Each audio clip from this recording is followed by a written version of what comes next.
Shakespeare já dizia, o mundo inteiro é uma cena.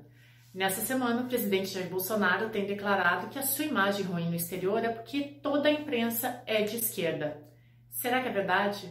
Vem comigo que nesse vídeo a gente vai falar de imagem e política.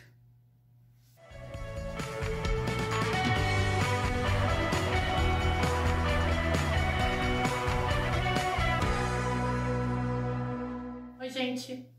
Se inscreva no canal da P3 no YouTube, deixem os comentários, tem as nossas redes sociais e, como eu falei no outro vídeo, tem TikTok, porque vai ter política no TikTok sim. Vamos para o vídeo. Na sociedade do espetáculo, o impacto midiático é tão ou mais importante do que o seu registro histórico e do que as suas consequências políticas, porque eventualmente esse impacto vai adquirir autonomia sobre os outros campos. Sabendo disso, o presidente Bolsonaro tem se mostrado muito preocupado com a imagem que ele tem levado ao exterior, né? E não é para menos, o presidente tem sido extremamente arrogante e onipotente na questão do Covid-19. Desde que o Brasil é Brasil, todos os presidentes brigam com a imprensa. O Collor passava o dia inteiro xingando a Folha de São Paulo e o Lula o dia inteiro xingando a Globo. Nenhum deles sobrevive sem a imprensa e a imprensa tampouco sobrevive sem eles, né? A importância da imagem na política ela é fundamental, principalmente depois de 85, quando a gente começou a criar aqui no Brasil realmente o conceito de marketing eleitoral e misturar a comunicação com a política, que é extremamente salutar, né? Só para vocês terem uma ideia, assim, quando se fala em Collor, a primeira coisa que vem na cabeça da gente é o caçador de marajás. Ele assumiu o governo, a gente não pode mais falar em Collor sem falar no confisco da poupança e nos anões do orçamento, né?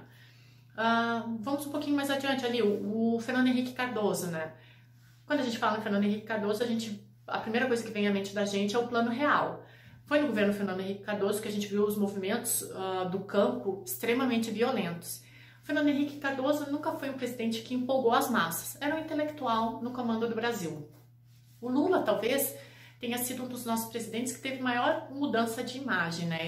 Ele no início, quando ele se candidatava, que ele concorria à presidência da República com Collor, quem não lembra do sapo barbudo, né? Aliás, sapo barbudo é uma alcunha dada ao Lula pelo Leonel Brizola, né? Que ele falava assim, já que a gente já teve que aturar tanta coisa, por que não aturar um sapo barbudo na presidência? O Lula fez uma transformação de imagem, chegou ao poder com um movimento de inclusão social muito forte. Então, quando se fala em governo Lula, a gente sempre fala de Bolsa Família, de PAC, que foram movimentos que incluíram a população de baixa renda, mas também a gente não pode falar no Lula sem falar na corrupção endêmica que assolou o seu governo, né? E qual a imagem que o governo Bolsonaro vai deixar? Ainda é cedo para saber, mas o presidente anda muito preocupado com a imagem ruim que ele tem deixado no exterior. E ele culpa os veículos de imprensa. Segundo Bolsonaro, todos os veículos são de esquerda. Nessa semana, o Financial Times divulgou uma matéria dizendo que os brasileiros estavam reféns das palhaçadas do presidente. O presidente Jair Bolsonaro ele é fruto de uma sociedade que cultua o narcisismo. Então, esse sujeito ele é extremamente onipotente, raivoso, impulsivo e caótico. É um sujeito que utiliza de argumentos pós-modernos para dizer que todas as verdades são parciais e a gente não compartilha mais a mesma base de fatos.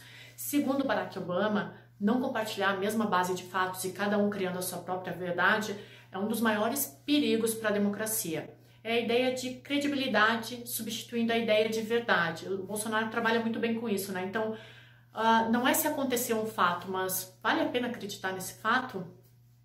O Bolsonaro é esse sujeito que paga tributo à teatralidade, então ele sobrevive sendo o espetáculo de si próprio, sobrevive gritando, então não é mais a voz ponderada, o argumento que preponderam, mas é a voz que ressoa é aquela que fala mais alto, é a que grita, o eco mais alto é o que acaba preponderando nessa sociedade que cultua o narcisismo, né?